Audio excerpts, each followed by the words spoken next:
이렇게 앉아있기엔 오늘 날이 너무 좋죠? 네. 주변에 좀 이렇게 자연이 많으면 다 나가서 예배 드렸으면 좋겠습니다. 가을에는 좀 하늘도 보고 또 소풍도 가시고 하십시오. 일상이 분주하고 바쁘더라도 일부러라도 그런 여유를 갖는 게 참 필요합니다. 제가 주간에 대만 목회자 세미나를 다녀왔는데 거기 어느 교수님이 책을 한 권 소개해서 오자마자 바로 구입을 해서 읽었습니다. 영광의 무게라는 책인데 거기 2장에 보면 전시의 학문은 무슨 의미가 있는가에 대한 주제입니다. 지금 몇 마일 떨어진 곳에서는 생과 사를 넘나드는 피비린내가 튀기고 있는데 학문을 하고 앉아 있는 그 C.S. 루이스의 심정을 담아 쓴 글입니다. 그러면서 그런 비유를 하더라고요. 이것은 마치 그 로마의 황제가 시상을 위해서 시내를 불태우고 여유 있게 바라보는 그런 끔찍한 꼴이 아니겠는가라는 이야기를 합니다. 그러나 그럴수록 사실 우리는 조금 여유를 의도적으로 갖는 게 굉장히 필요합니다.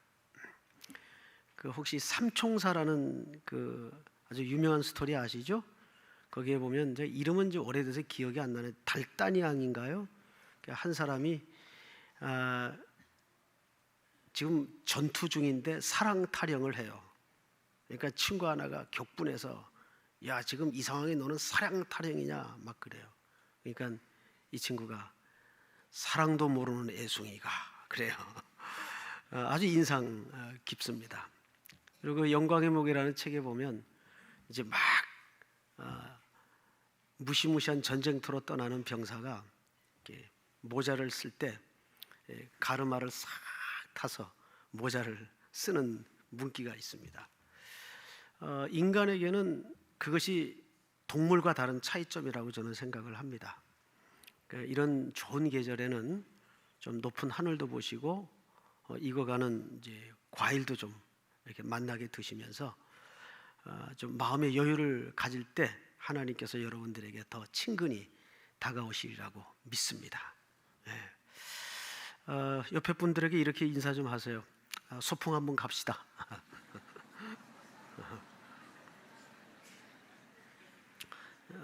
한 번 더 할까요? 약속 지켜야 돼요.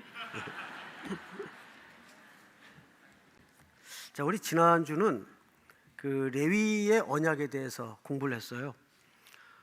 폭력의 도구였던 시므야 레위를 야곱이 결국은 죽기 전에 다른 아들은 다 좋은 말로 축복을 하는데 거의 저주를 하죠.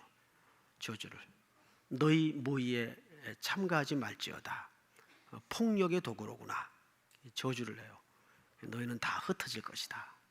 근데 하나님은 그 저주에 가까운 야곱의 예언을 뭘로 바꿉니까? 하나님의 도구로 하나님의 축복의 전달을 위해서 평생 사용하는 레위 지파를 만들죠. 그리고 그들을 통해서 백성들에게 율법을 전해주게 합니다. 그것이 레위 지파 속에 담아진 하나님의 약속이었습니다. 그리고 그 레위 지파 그림 속에는 오실 그리스도의 모형이 감춰져 있죠. 그렇게 예수님은 큰 대제사장으로 우리에게 오셔서 친히 자신이 제단의 제물이 되어서 우리를 완성하시고 구원하지 않습니까? 그러니까 자기 생명을 담보한 레위 지파의 언약이었어요. 그러니까 그 언약 안에 우리가 들어와 있다는 것은 무지무지한 사랑이요 은총입니다. 자, 오늘은 그 연장선상에서 말씀을 좀 보겠습니다. 자, 오늘 이야기는 뜬금없이 가정 얘기가 등장을 해요. 그래서 우리는 쉽게 가정을 견고히 하고 성결한 가정을 만들어야 되겠다. 그래야 오늘 말씀의 제목처럼 경건한 자손이 생산되는 것이 아니겠는가. 그렇게도 볼 수가 있겠죠. 그런데 오늘 얘기는 조금 핀트가 다릅니다. 이스라엘 백성들은 성전만 완공이 되고 회복이 되면 약속대로 복이 오는 줄 알았어요. 그런데 하나님이 주시는 계획하시는 복과 그들의 기대하는 복은 굉장한 차이가 있었습니다. 그러니까 요즘 말로 이렇게 된 거죠. 뭐 예수 믿어도 별거 없네. 여전히 취직하러 돌아다녀야 되고 일은 잘 안 되고 학교도 그렇고 미래가 불확실하고 교회 나가도 별거 없네. 이렇게 된 거죠. 이것이 지금 이스라엘 백성들 마음속에 생기기 시작한 의문들이었습니다. 결국 하나님으로 충분하지 않다는 생각을 갖게 됩니다. 그러면서 이제 다른 가나안 문화에 익숙했던 가나안 족속들의 삶에 기웃거리기 시작합니다. 랜덤이라고 이참에 그냥 신 하나를 더 얹어서 섬겨볼까? 뭐 어느 신이든 얻어 걸리지 않겠느냐, 이런 마음이 들기 시작하면서 그러려면 가장 확실한 방법이 그 이방 족속의 딸들과 결혼을 하는 것이 그들의 신들을 영입하는 중요한 통로가 되기 때문에 이방 딸들과 결혼을 하기 시작합니다. 그러면서 그들의 신을 하나님의 종교와 섞어버리기 시작해요. 그러다 보니까 자연히 어릴 적 혼약을 해서 이루었던 가정에 있는 아내들이 내침을 당하고 버림을 당하는 가정 붕괴 현상이 나타나기 시작합니다. 여러분, 1997년도서부터 99년도까지 2년 동안 우리나라는 뭐 익히 들어 아시겠지만, 뭐 겪은 분들도 여기 들어 계시겠지만 IMF라는 것을 겪었어요. 이것은 어느 경제학자의 말을 빌리자면 8.15 이후에 어쩌면 6.25 동남보다 더 혹독한 국가적 위기였다. 틀리지 않습니다, 그 말이.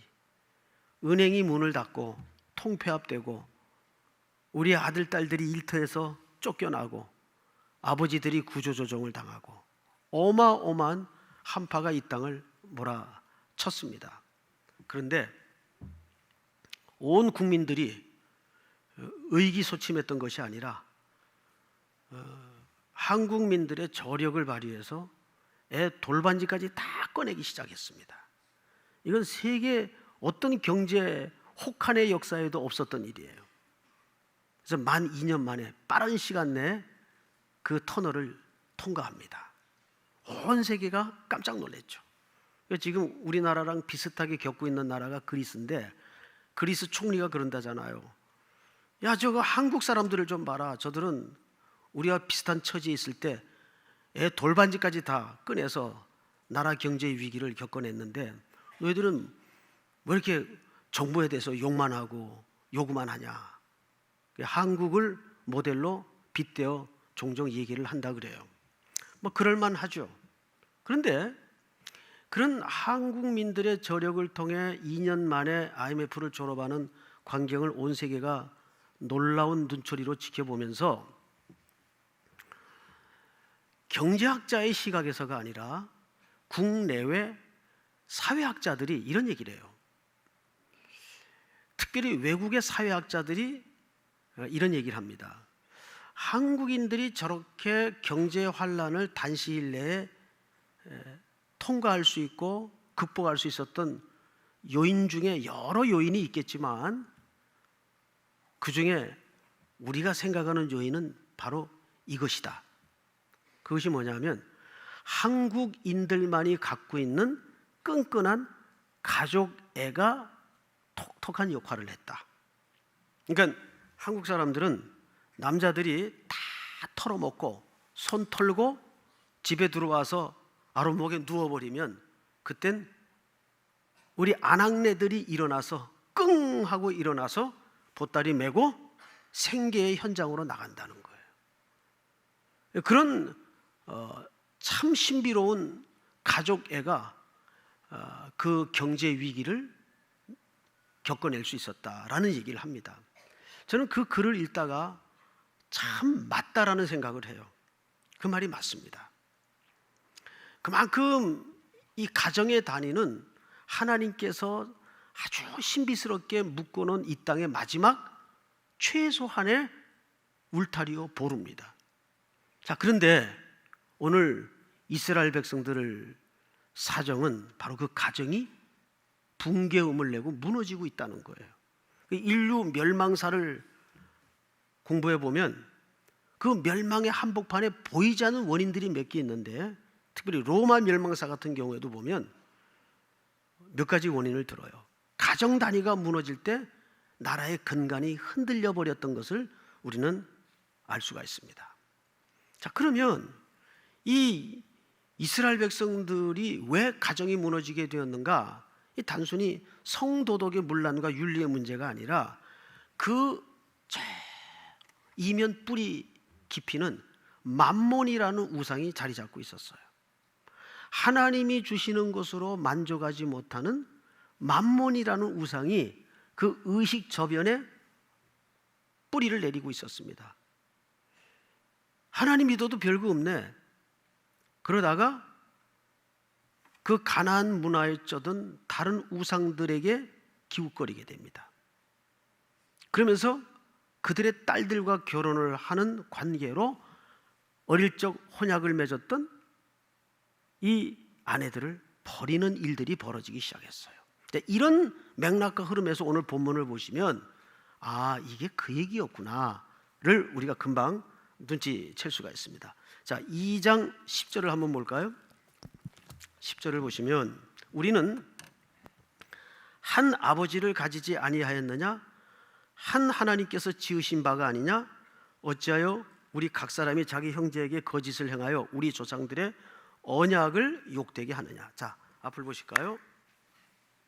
여기 우리가 놓치지 말아야 될 두 가지 표현과 단어 하나가 있습니다. 하나는 언약이라는 단어입니다. 언약. 우리가 보통 언약할 때 보통 어떤 언약으로 이해를 보편적으로 해왔냐 하면 구속의 언약을 많이 들었고 이해를 해왔습니다. 근데 여기서 말하는 언약은 그런 구속적 차원의 언약을 말하는 게 아니라 남과 여가 결혼할 때 맺는 그 언약을 얘기합니다. 자, 그래서 하나님이 의도적으로 강조한 단어가 두 개가 있는데 한 아버지, 한 하나님이라는 표현을 했어요. 자, 여러분, 그냥 아버지, 그냥 하나님 뭐 이래도 누가 못 알아들을까요? 오히려 그게 더 자연스럽죠. 누가 자기를 얘기하는데, 제가 우리 아들놈한테 얘기하는데 이 한 아버지가 뭐 이렇게 얘기합니까? 아버지가, 아빠가, 우리 아들놈은 지금도 아빠라 그래요. 20살이 넘었는데. 여러분들도 그래요? 20살 넘었는데 아빠라 그래요? 아, 그래요? 나는 우리 집만 그러는 줄 알고. 애들이 너무 철이 없나.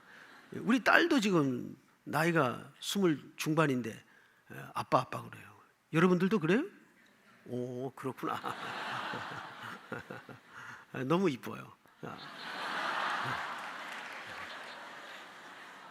아주 정감스러워요. 아버지 그럼 왠지 이게 오피셜한 느낌이 들고 이 자식이 또 뭘 바라나 뭐 이런 느낌도 들고. 그런데 여기 보니까 아주 거북스러운 표현을 쓰고 있죠. 한 아버지, 한 하나님. 자, 이거는 강조하고자 하는 초점이 있기 때문입니다. 자막을 통해서 창세기를 한번 보죠. 우리 같이 읽습니다. 시작.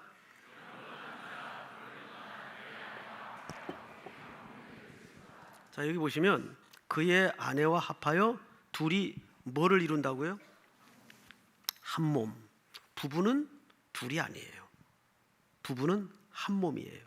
그래서 부부는 상대가 아니라 나예요. 나. 저 아내가 나예요. 나. 예? 그러니까 내가 나누어지면 안 되겠죠. 그러면 분열이 일어나는 거예요. 이걸 미쳤다라고 얘기를 하는 거예요.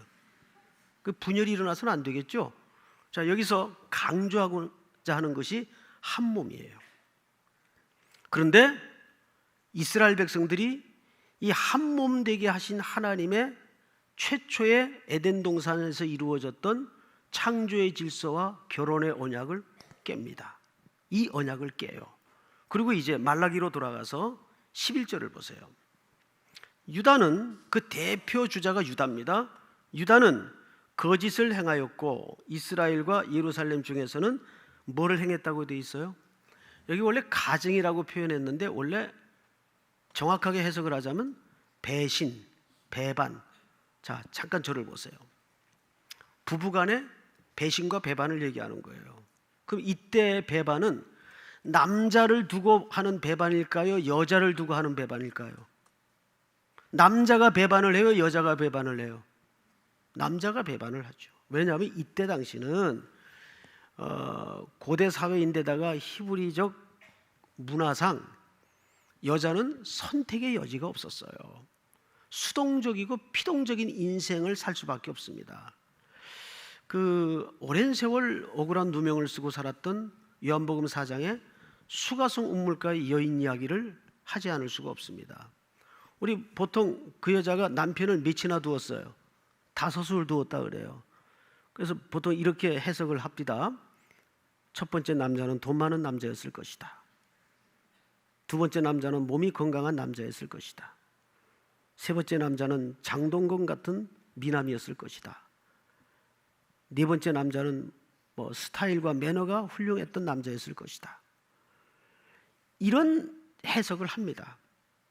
그래서 이 남자한테도 만족을 못 느끼고 또 갈아치우고, 그때 여자가 그럴 수 있는 여자가 누가 있어요? 우리는 너무 이 수가성 운물가의 이름 모를 여인에게 억울한 누명을 씌워왔어요. 그 여자는 철저히 버림당한 여자입니다. 슬픔을 가진 여자예요. 그러니까 여기서 가증한 일이라는, 배신이라는 말은 바로 이스라엘 남자들에게 하는 얘기입니다. 누구에 대한 배신을 얘기할까요? 어릴 적 혼약을 이루었던 아내에 대한 배신을 얘기하는 거예요. 자, 성경을 좀 더 보십시다. 가증한 일을 행하였으며 유다는 여호와께서 사랑하시는 그 성결을 욕되게 하여, 그리고 성결이라는 말에 일이라고 풋노트가 되어 있죠. 그 밑에 뭐라고 번역을 했습니까? 성소. 이것은 아주 은유적이고 은밀한 표현입니다.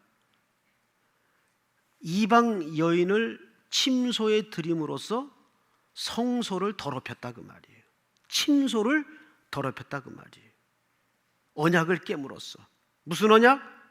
가정의 언약. 자, 그리고 또 보십시다.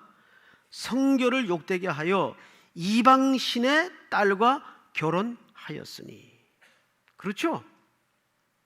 이것은 바로 하나님의 성스러운 결혼 언약을 더럽혔다는 거예요. 자, 그러면 결혼을 왜 언약이라 그래요? 저도 이 주례를 많이 합니다만은, 여러분 원래 이 결혼식이라는 것은 법적인 계약식입니다.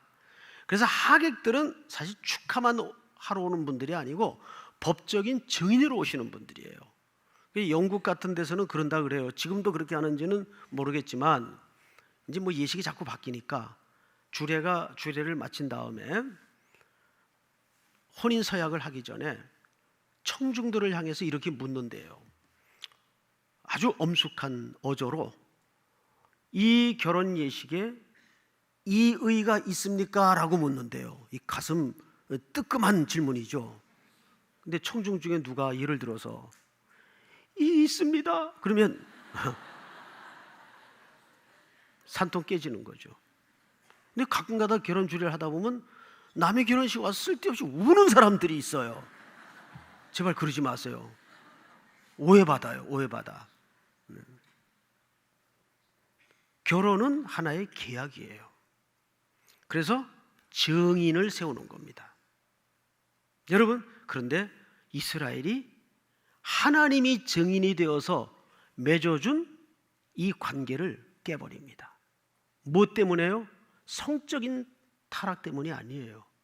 그 뒤에는 만몬의 우상 때문에 결국은 이 성스러운 결혼 예식이 깨지고 가정은 무너지기 시작했습니다.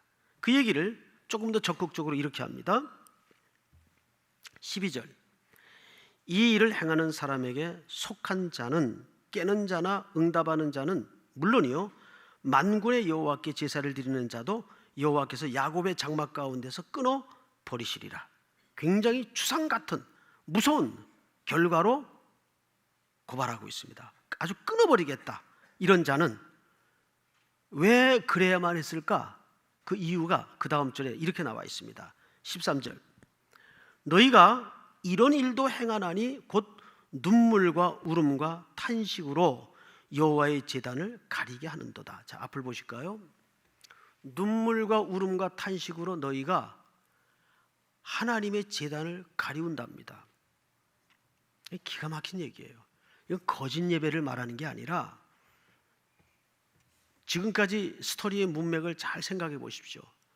그렇게 해서 이스라엘의 결혼은 깨져버리고 집에서는 어릴 적 결혼을 했던 아내들이 버림을 당하는 일이 벌어지기 시작했습니다. 사람이요 차라리 한 대 얻어맞는 게 낫지 이 소외되고 버림당하는 것은 참 깊은 상처입니다. 버림당했다는 거.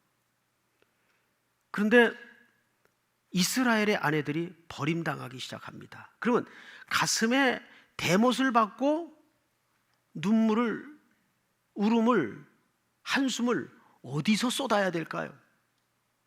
하나님의 제단 앞으로 나가는 겁니다. 그래서 그들의 한숨과 통곡과 눈물이 하나님의 제단을 덮어버리는 거예요. 그러니까 그 시대가 얼마나 기가 막힌 저주의 시대였을까요? 저는 이 본문을 이렇게 읽다가 우리 한국 사회가 지금 이 모양이다 하는 생각을 지울 수가 없었어요. 한국 사회는 정치, 경제, 문화, 국방 모든 면에서 지금 뇌관이 막 심지가 타들어가 가지고 터지기 직전에 분노 조절 장치가 아웃 오브 오더, 고장난 상태예요. 완전히 고장난 상태. 그래서 어디서 뇌관이 터질지 몰라요. 예를 들어서 어느 누가 우리 청년 세대를 향해서 그러더라고요. 지금 이 시대에 가장 큰 강도 만난 자는 우리 청년 세대다.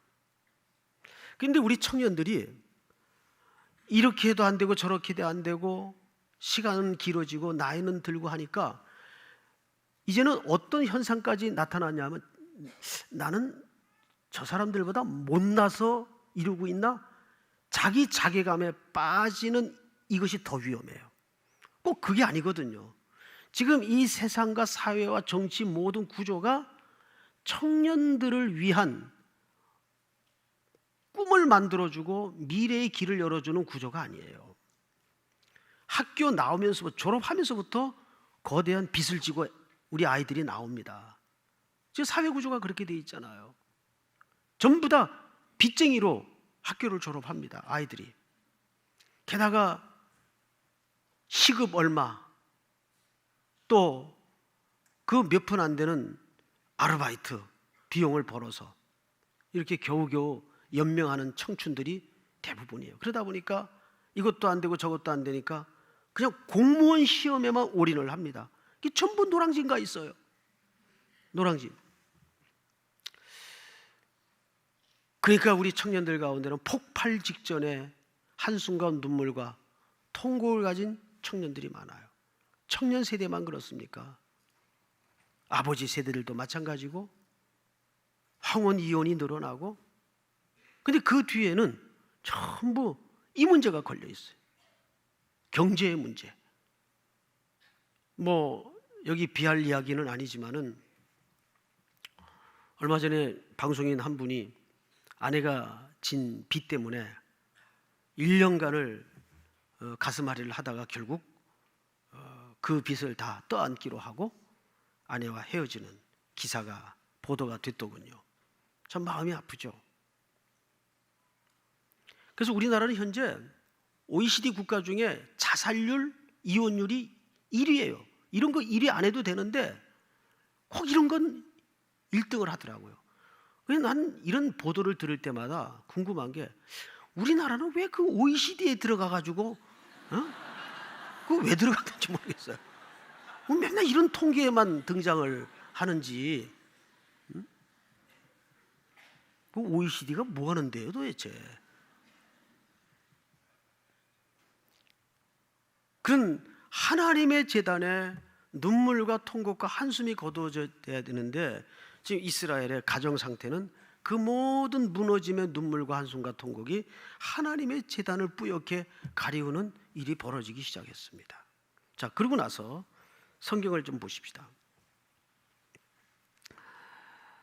14절 너희는 이르기를 어찌 됨이니까 하는도다. 이는 너와 네가 어려서 맞이한 아내 사이에 여호와께서 증인이 되시기 때문이라. 그는 네 짝이요 너와 서약한 아내로 돼 내가 그에게 거짓을 행하였도다.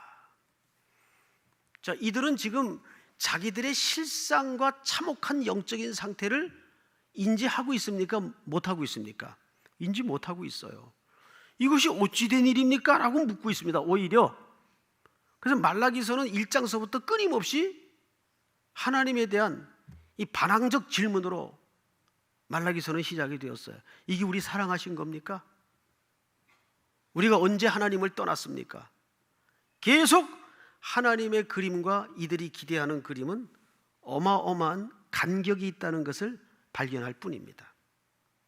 그래서 하나님께서 너희 사이에 내가 증인이다. 여호와께서 증인이다. 어려서 얻은 내 아내를 네가 배반하였다. 뭐 때문에? 물질이라는 만몬의 신 때문에. 정욕을 빙자해서 이방 신을 섬기는 딸들을 데려오고 침소를 더럽혔다. 자, 그러면 이제 이 가정은 어떻게 해야 될까요? 오늘 15절 결론 겸 본론입니다. 전체가 한번 같이 읽어볼까요? 시작. 그에게는 영이 충만하였으나 오직 하나를 만들지 아니하셨느냐? 어찌하여 하나만 만드셨느냐? 이는 경건한 자손을 얻고자 하심이라.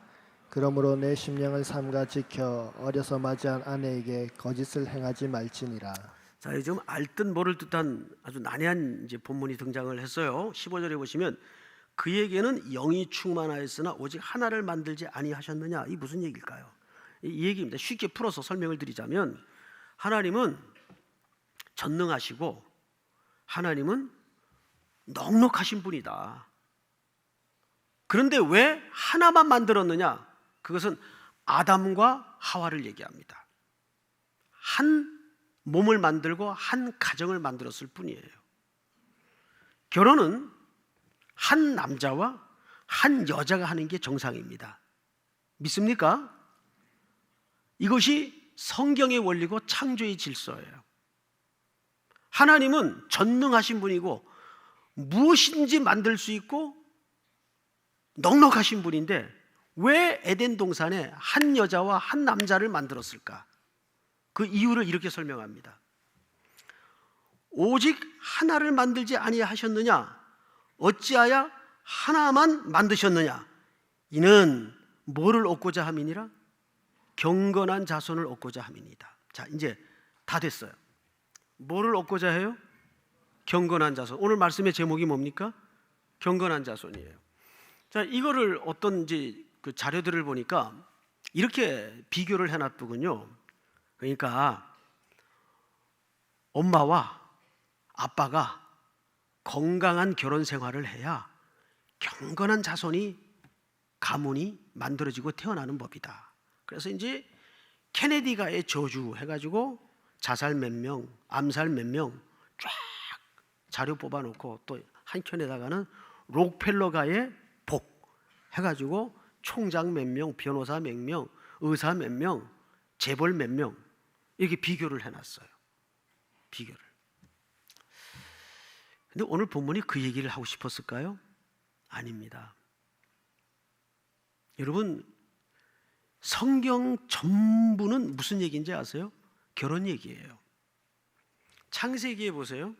아담과 하와가 하나 되는 최초의 결혼 예식이 하나님의 증거에 의해서 하나님의 주례로 시작이 되었어요.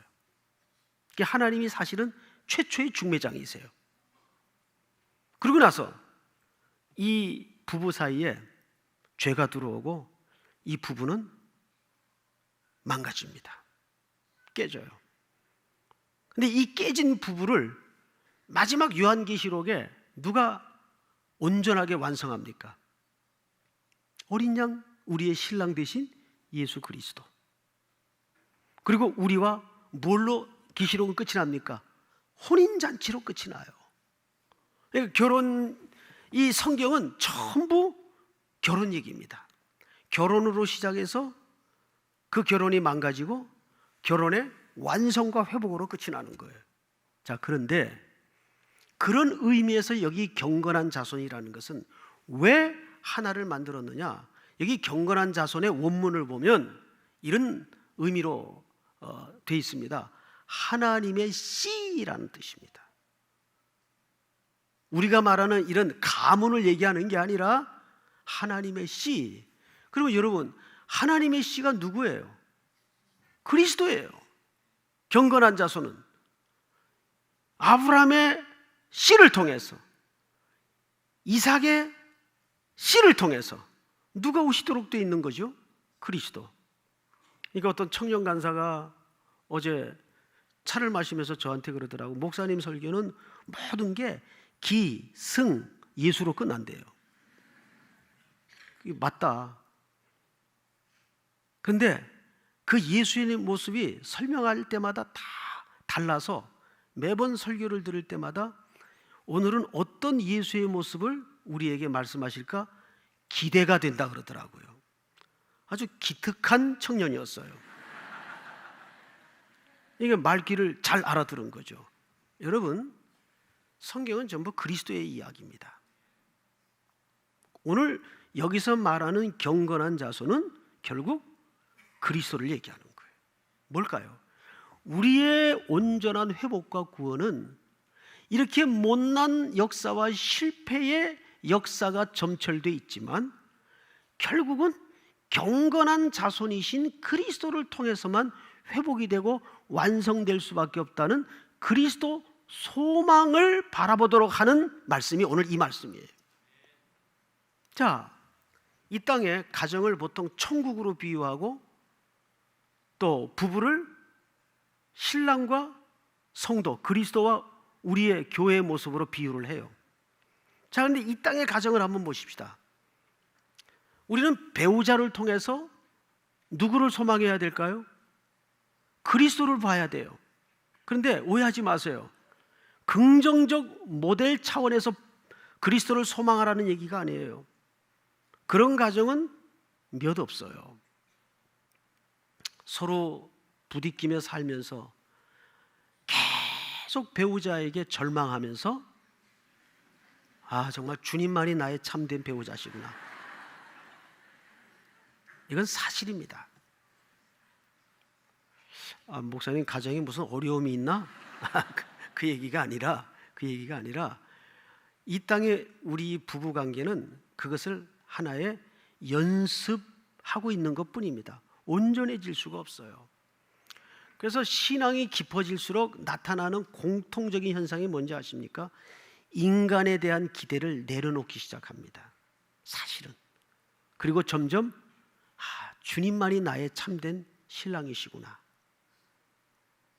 이거를 가르쳐주는 사람이 배우자라는 얘기예요.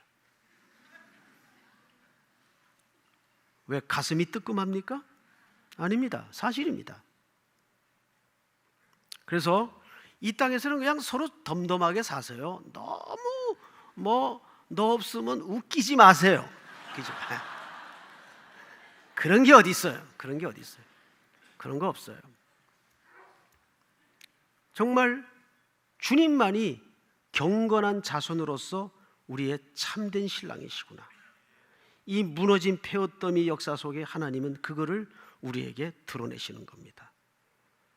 그래서 예수로 나의 구주 삼고 예수님이 나의 신랑이 되시며 이 땅에서 나는 혹 버림을 당하고 인간이 나를 실망케 할지라도 주님만이 나의 참된 신랑이심을 계속 발견하면서 이 외롭고 긴 싸움을 넉넉히 이겨내는 우리 3일의 모든 성도들이 될 수 있기를 주의 이름으로 축원합니다. 우리 다 일어나십시다. 내 마음의 주를 향한 사랑이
하나님의 사랑이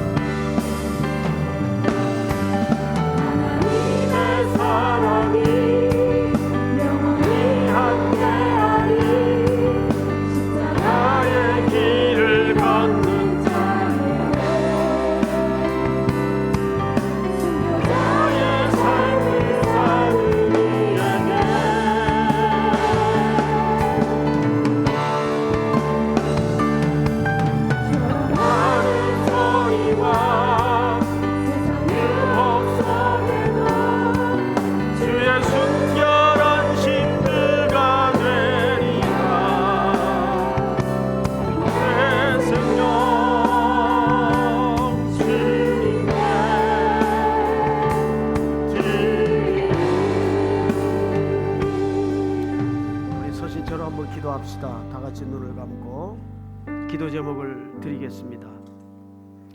오늘 주신 말씀처럼 우리는 늘 탐욕에 눈멀어 있고 그 탐욕을 채우기 위해서 서슴없이 하나님의 언약을 깰 수 있는 무능력하고 연약한 존재입니다. 그러나 하나님께서 경건한 자손 예수 그리스도를 통해 우리를 다시 일으켜 세우시고 그분의 성실하심으로 우리에게 완전한 신랑을 보내주셨습니다. 예수만이 우리의 참된 신랑임을 믿습니다. 내가 혹 버림을 당하고 배반을 당하고 슬픔을 당할지라도 예수님만이 우리의 온전한 신랑이십니다. 두 번째는 내일부터 대구에서 100회 총회가 열립니다. 이런 우리 교회의 문제가 아니었다면 우리는 총회를 위해서 과연 기도했을까요? 자, 그런 거 보면 인간은 참 이기적인 존재입니다. 그럼에도 불구하고 이 시련을 통해서 우리로 하여금 교단을 걱정하고 노예를 위해 기도하게 만들었습니다. 우리 교회 하나 잘 된다고 다 되는 게 아니에요. 한국 교회가 같이 살아야 됩니다. 이번 총회는 지난 어두운 역사를 청산하고 새날을 열 수 있는 하나님의 공의가 바로 세워지는 총회가 되게 하여 주시옵소서.